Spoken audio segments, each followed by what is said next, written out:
Hello friends, welcome to doctor NEET.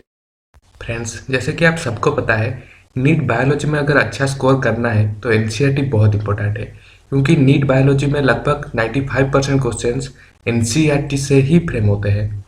तो आज हम द लिविंग वर्ल्ड के एक शॉर्ट रिवीजन करेंगे, वो भी एनसीईआरटी के थ्रू। तो चलिए शुरू करते हैं।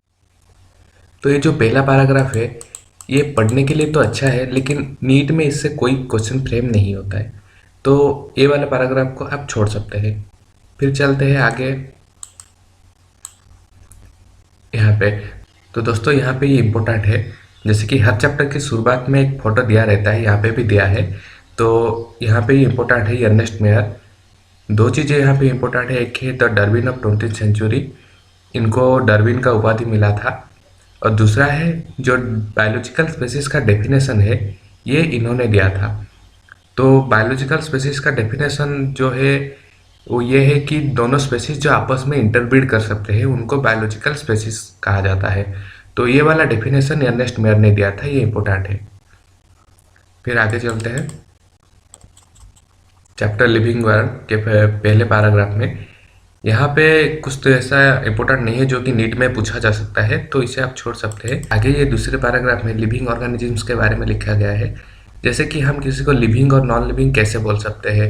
लाइक वो अगर ग्रोथ कर रहा है, रिप्रोडक्शन कर रहा है, या फिर उसके पास एबिलिटी टू सेंस है, या फिर मेटाबॉलिज्म कर रहा हो, या फिर सेल्फ रेप्लिकेट, तो इस बारे में बातचीत हुई है यहाँ पे। तो यहाँ पे एक लाइन है, ऑल लिविंग ऑर्गेनिजम्स ग्रो।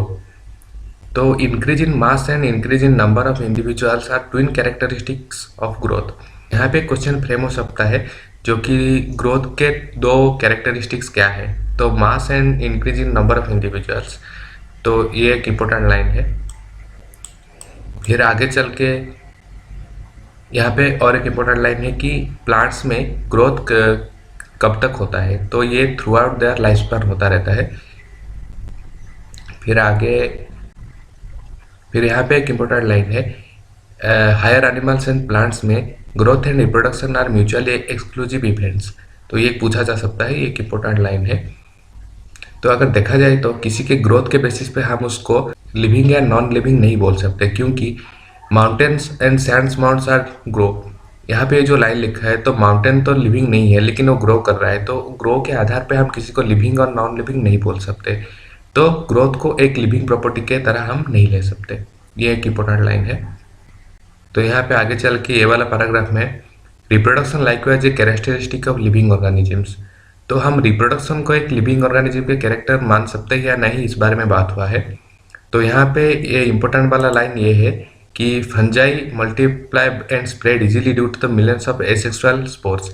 तो ये पूछ सकता है कि फंजाई के रिप्रोडक्शन का मेथड क्या है या फिर प्रोसेस क्या है asexual spores. Then yeast and hydra we observe budding. ये भी एक पूछ सकता है कि ईस्ट एंड हाइड्रा में किस तरह की रिप्रोडक्शन देखा जाता है। फिर यहाँ पे प्लानेरिया में बोला है कि प्लानेरिया में वी ऑब्जर्व टू रीजनरेशन। तो ये भी पूछ सकता है कि प्लानेरिया में रीजनरेशन होता है और रिप्रोडक्शन का मेथड है। तो यहाँ पे ये पूछ सकता है कि प्लानेरिया का रिप्रोडक्शन मेथड क्या है, वो है रीजनरेशन। फिर यहाँ पे और एक लाइन है कि fungi filamentous algae and protonema of mosses. ये सब फ्रैगमेंटेशन के थ्रू रिप्रोडक्शन करते हैं, तो ये भी एक इम्पोर्टेंट लाइन है।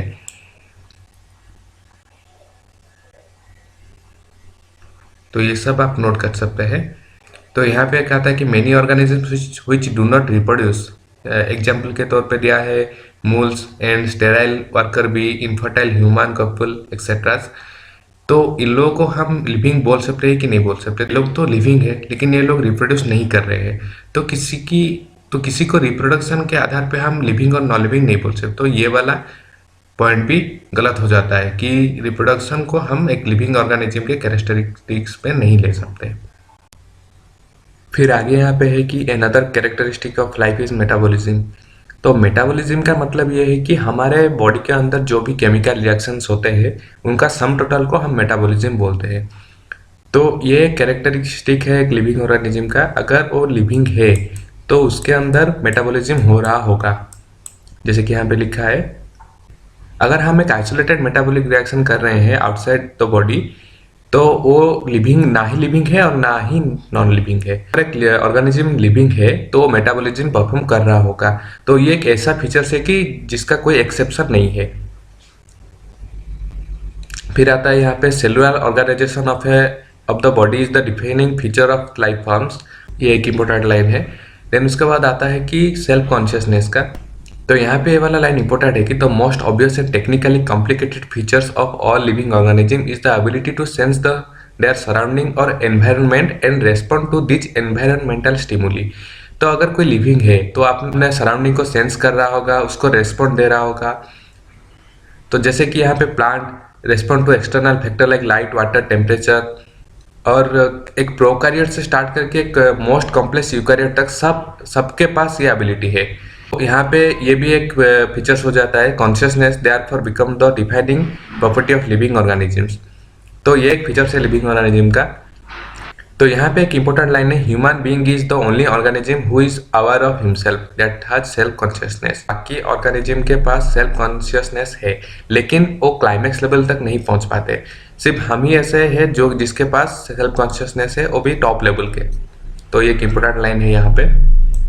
यहाँ पे एक क्वेश्चन है कि एक पेशेंट है जो कि एक लाइफ सपोर्टिंग मशीन के अंदर है जिसका ब्रेन डेड है, तो उसे हम लिविंग बोलेंगे या नॉन लिविंग? तो इसका आंसर लिविंग है क्योंकि वो एक्सटर्नल स्टिमुली को रेस्पॉन्स कर रहा है। वो मेडिसिन ले रहा है और मेडिसिन के रिएक्शन को वो सपोर्ट कर रहा है या फिर सेंस कर रहा है, तो उसको लिविंग बोला जाएगा। फिर आगे चलते हैं। यहाँ पे और कुछ नहीं है जो कि नीट के बेसिस पे इम्पोर्टेंट है, तो हम आगे चलते हैं। तो यहाँ पे ये एक इम्पोर्टेंट लाइन है, the number of species that are known and described range between 1.7 to 1.8 million. तो ये डायरेक्ट क्वेश्चन आ चुका है नीट में, तो ये वाला लाइन को आप याद रखिए, ये वाला इम्पोर्टेंट है। तो ये वाले पारा में और कुछ इम्पोर्टेंट है नहीं। फिर चलते हैं अगले पारा की तरफ। तो अगर हम कहीं पे जाते हैं तो वहाँ पे कोई ऑर्गेनिज्म को हम देखते हैं तो हम उसे अपने लैंग्वेज पे उसका नाम बोल देते हैं।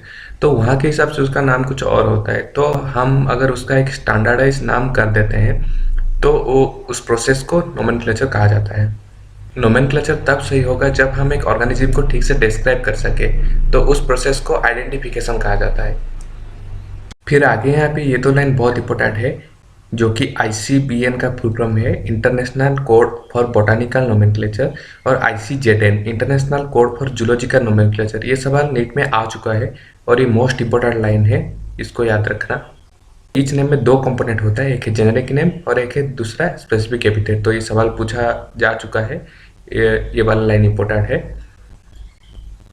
तो किसी भी ऑर्गेनिज्म को ये जो सिस्टम होता है एक नाम देने का, तो इसको बायोनोमियल नोमेनक्लेचर कहा जाता है। और ये सिस्टम पूरा कार्लोस लिनियस के द्वारा दिया गया था। तो ये वाला एक इम्पोर्टेंट है। फिर चलते हैं अगले पेज पे। तो यहाँ पे एग्जाम्पल एक दिया गया है कि मैग्नीफेरा इंडिका, तो ये मैंगो का साइंटिफिक नेम है। तो ये वाला एक इम्पोर्टेंट है, ये पूछा जा चुका है और आगे भी पूछा जा सकता है, जो कि मैंगो का साइंटिफिक नेम है मैग्नीफेरा इंडिका। फिर यहाँ पर आगे नोमेनक्लेचर का यूनिवर्सल रूल्स दिया गया है। तो ये चारों के चारों पॉइंट इंपॉर्टेंट है, इसको पूरा हाईलाइट कर देना। तो यहाँ पे जो पहला रूल है वो ये है कि biological names are generally in Latin and written in italics. तो जो नेम होता है वो लैटिन से डेराइव होता है, उसका रिस्पेक्टिव ऑफ देयर ओरिजिन्स, और जो लिखा जाता है वो इटैलिक्स में लिखा जाता है। देन जो फर्स्ट वर्ड होता है बायोलॉजिकल नेम में, वो रिप्रेजेंट एक जीनस को रिप्रेजेंट करता है, और जो सेकंड कंपोनेंट होता है वो एक स्पेसिफिक एपिथेट मतलब एक स्पेसिस को डिनोट करता है। जो थर्ड वाला रूल है वो ये है कि जो भी बायोलॉजिकल नेम हो वो हैंड रिटन होना चाहिए और उसका सेपरेटली अंडरलाइन होना चाहिए। और फिर जब हम उसका प्रिंट आउट निकालते हैं तो वो इटैलिक्स में होना चाहिए ताकि वो लैटिन ओरिजिन है इसको समझाने के लिए। फिर यहाँ पे आता है जो फोर्थ वाला रूल।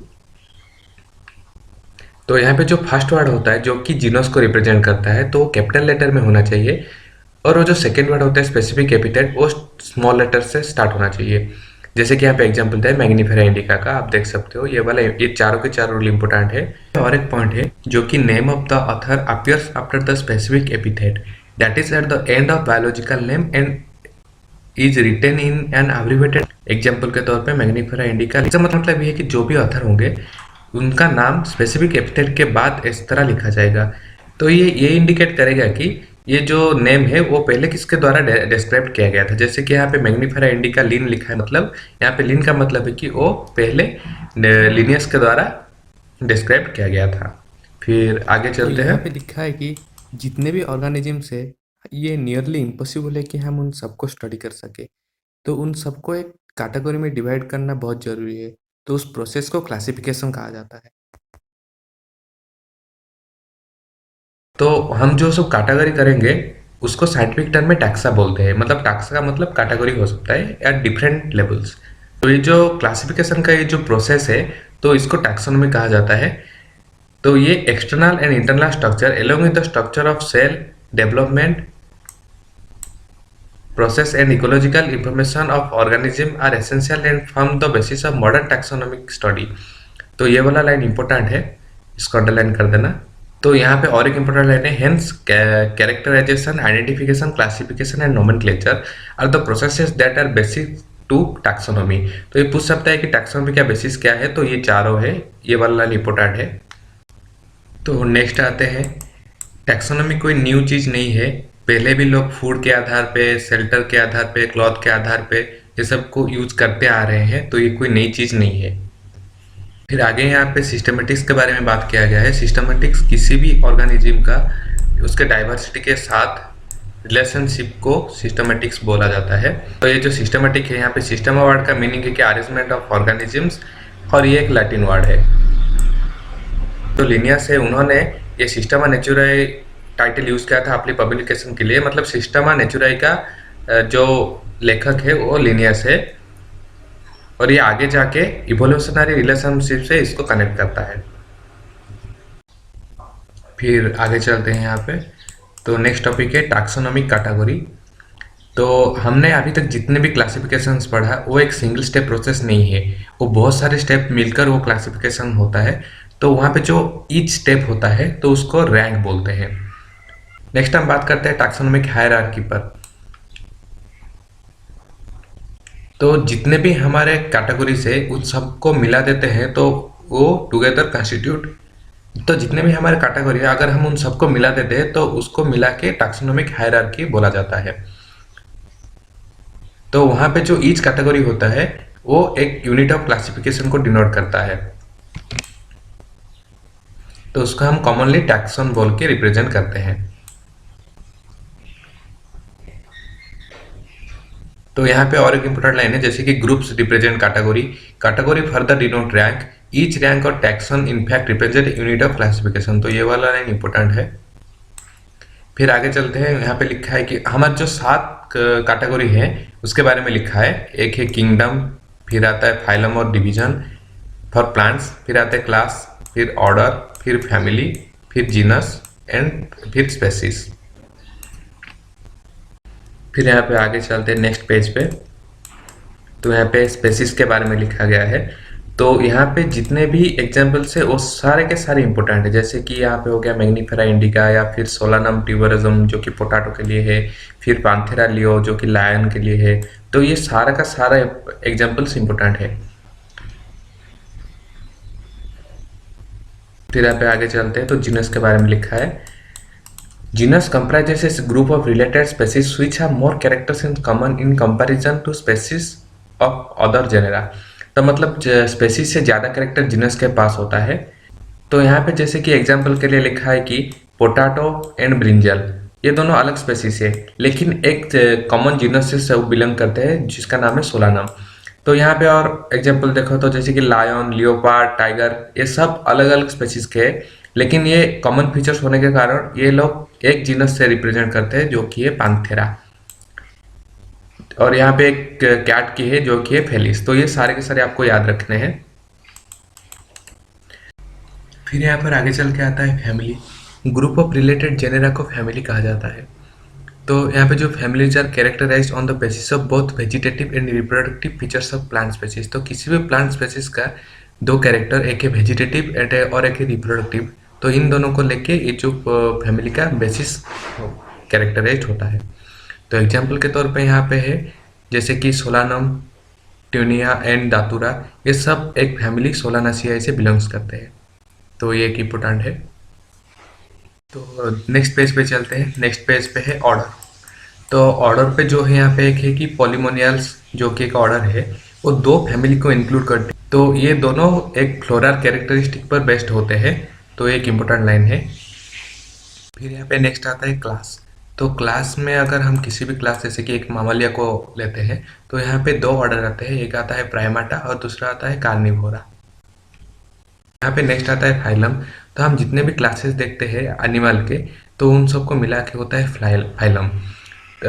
लेकिन अगर हम प्लांट में बात करते हैं तो वो उनके कैटेगरी को उससे बोलते हैं डिवीजन। तो ये एक इम्पोर्टेंट लाइन है यहाँ पे। तो नेक्स्ट आते हैं किंगडम पे। यहाँ पे दो ग्रुप होते हैं। एक होता है एनिमल, एक और होता है प्लांट किंगडम। तो ये एक ब्रॉड कैटेगरी है। और यहाँ पे ये जो दिया गया है ये वाला ऑर्डर तो ये बहुत इंपॉर्टेंट है। या असेंडिंग या डिसेंडिंग में क्वेश्चन आता रहता है इसका। तो ये इम्पोर्टेंट ऑर्डर है, इसको याद रख लेना। फिर यहाँ पे नीचे लिखा है कि जैसे कि हम स्पेसिस से किंगडम तक जाते हैं तो जो कॉमन कैरेक्टरिस्टिक होता है वो डिक्रीज होता है। तो ये एक इम्पोर्टेंट पॉइंट है, इसको अंडरलाइन करके याद रखना। फिर यहाँ पे आगे आता है ये वाला टेबल। तो ये टेबल तो बहुत मोस्ट इम्पोर्टेंट टॉपिक है क्योंकि इससे क्वेश्चन आ चुका है और आता रहता है ये वाला टेबल। तो इसको आज इट इज आपको रखना है। फिर यहाँ पे नेक्स्ट आता है टैक्सोनॉमिकल एड। टैक्सोनॉमिकल एड का मतलब ये होता है कि जो भी प्लांट हो या एनिमल उसके स्पेसिस को हम जो कलेक्शन करके उसको रखते हैं फ्यूचर स्टडीज़ के लिए तो उसको बोलते हैं कि टैक्सोनॉमिकल एड। तो ये टैक्सोनॉमिक स्टडी के लिए एक प्राइम सोर्स है। फिर यहाँ पे नेक्स्ट आता है हर्बेरियम। तो हर्बेरियम के अंदर लिखा है कि herbarium is a store house of collected plant specimens that are dried, pressed and preserved on seeds. तो जो हर्बेरियम होता है इसमें जो स्पेसिमेंट्स होते हैं उनको पहले ड्राई किया जाता है, फिर उसको प्रेस्ड करके प्रिजर्व एक सीट में प्रिजर्व करके रखा जाता है फॉर फ्यूचर स्टडीज़। तो एक इम्पोर्टेंट है। फिर यहाँ पे एक लाइन है कि universal accepted system of classification. तो ये यहाँ से क्वेश्चन आ सकता है, ये एक इम्पोर्टेंट लाइन है। फिर यहाँ पे आखिर में है कि हर्बेरियम सीट में क्या क्या वो कैरी करता है। तो वो date and place of collection, local and botanical names, family, collectors name etcetera, ये सब वो सीट में कैरी करता है। तो ये quick referral system in taxonomical studies है। तो ये वाला इम्पोर्टेंट है। तो नेक्स्ट यहाँ पे आता है बोटानिकल गार्डन। तो बोटानिकल गार्डन में जो लिविंग प्लांट होता है उनको रेफरेंस के लिए रखा जाता है। तो यहाँ से पूछने वाले सवाल ये कि कहाँ कहाँ पे बोटानिकल गार्डन है, जैसे कि इंग्लैंड पे या फिर इंडिया के हावड़ा पे national botanical research institute Lucknow. तो ये सारे इंपॉर्टेंट लाइन्स है, ये सबको आज इट इज आपको याद रखना है। फिर नेक्स्ट आते हैं म्यूजियम पे। तो म्यूजियम पे जो ये वाला लाइन है, म्यूजियम ऑफ एन आप collection of skeleton animals too. तो ये 2013 नीट में एक बार एक क्वेश्चन आया था कि म्यूजियम में कैसे क्या होता है, मतलब कैसे रखा जाता है। तो वहाँ पे तो डायरेक्ट स्केलेटन लेके रखा जाता है एनिमल्स का। फिर यहाँ पे और एक है कि इंसेक्ट को कहते हैं कैसे रखा जाता है। तो वहाँ पे पहले किलिंग, देन उसके बाद पिनिंग। तो ये तीनों को आज इट इज याद रखना है, कलेक्टिंग, किलिंग एंड पिनिंग। फिर large animals like birds and mammals, इन लोगों को पहले स्टफिंग किया जाता है, फिर उसके बाद उनको प्रिजर्व करके रखा जाता है। तो इसको आज इट इज आप याद रखना होगा। फिर यहाँ पे आगे आता है जूलॉजिकल पार्क्स, जू। तो यहाँ पे किसी भी एनिमल का फूड हैबिटेट एंड उसका बिहेवियर उसको स्टडी किया जाता है। आप देखे होंगे कहीं भी जू पे आप जाते हो तो वहाँ पे उस एनिमल का फूड हैबिट क्या है, उसका बिहेवियर क्या है, ये सब लिखा हुआ रहता है। तो ये जूलॉजिकल पार्क लिखा हुआ रहता है। फिर यहाँ पे आगे आता है की। तो की का ये जो पहले वाला लाइन है, keys is another taxonomical aid used for identification of plant and animal, ये वाला इंपॉर्टेंट है। फिर इसके बाद आता है कि ये जो कॉन्ट्रास्टिंग कैरेक्टर पे बेस्ड होता है, इसके प्यार को कॉपलेट बोलते हैं। फिर यहाँ पे कि each statement in the key is called lead. तो ये सब इंपॉर्टेंट लाइन्स है। फिर सेपरेट टैक्सोनॉमी किया और required for each taxonomy category such as family, genus and species for identification purpose. तो ये एनालिटिकल होता है नेचर में। तो ये सब इंपॉर्टेंट लाइन्स है, इसको आज इट इज आपको याद रखना है। फिर आगे चल के आपको यहाँ पे छोटे छोटे लाइन्स मिल जाएंगे, जैसे कि ये वाला जो है फ्लोरा, मैनुअल्स और मोनोग्राफ्स एंड कैटलॉग। तो ये जो चार है ये छोटे छोटे लाइन है लेकिन बहुत इंपॉर्टेंट लाइन है, इनको याद रखना है। जैसे कि flora contains the actual account of habitat and distribution of plant of a given area. This provide the index to the plant species. तो अगर आपको किसी भी सवाल में हैबिटेट डिस्ट्रीब्यूशन या फिर इंडेक्स के बारे में लिखा हो डेफिनेशन में, तो सीधा फ्लोरा होगा उसका जवाब। तो उसके बाद आता है कि manuals। तो manuals provide information for identification of name of species found in an area. तो किसी भी स्पेसीज का उसका आइडेंटिफिकेशन ऑफ उसका नेम वो फाउंड करने के लिए manuals इंपॉर्टेंट है। फिर आता है मोनोग्राफ। तो monograph contain information of any one taxon. तो ये तो नाम से पता चलता है, मोनोग्राफ, मोनो मतलब एक और मोनोग्राफ मतलब वो जो किसी भी एक टैक्सॉन के बारे में इंफॉर्मेशन को वो कलेक्ट करके रखता है। तो यहाँ पे आगे चल के देखते हैं। तो समरी में यहाँ पे आखिर में एक लाइन है, taxonomist also prepare and disseminate information through manuals and monographs for further taxonomic studies. तो इसका मतलब ये है कि जो टैक्सोनोमिस्ट होते हैं वो मैनुअल्स एंड मोनोग्राफ ये दोनों को टैक्सोनोमिक स्टडी के लिए ज़्यादा प्रीफर करते हैं। तो इसके साथ आपका द लिविंग वर्ल्ड का एक शॉर्ट रिवीजन एनसीईआरटी के थ्रू कंप्लीट होता है। तो आप इसको पढ़िए, तो आप एनसीईआरटी को अच्छे से पढ़िए और यहाँ से आने वाले सारे सवाल को सही कीजिए। Thank you.